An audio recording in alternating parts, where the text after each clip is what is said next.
زه به په اوسني شرایطو کې هیڅکله هم هیواد ته لاړ نشم. په راتلونکي کې وګورو که چیرته هلته داسې یو حکومت رامنځته شي چې هغه د عدالت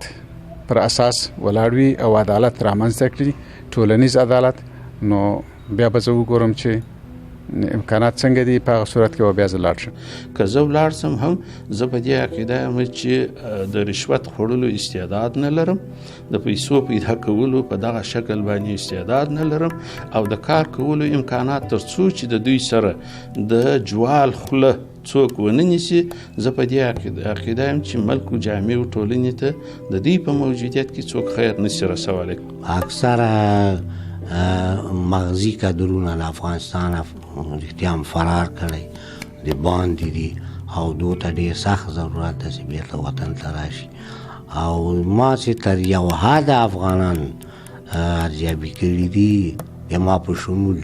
که چیرې شرایط په هیواد کې ورته برابر وي، مساعد وي، دوی لیوال دي چې ورشي خپل وطن ته ورشي او مالته کار وکړي او مالته زحمت وباسي، ځکه چې وطن په هر چا ګران ده او ځکه چې مخکې مې ویلې چې هر چا ته خپل وطن کشمیر ده.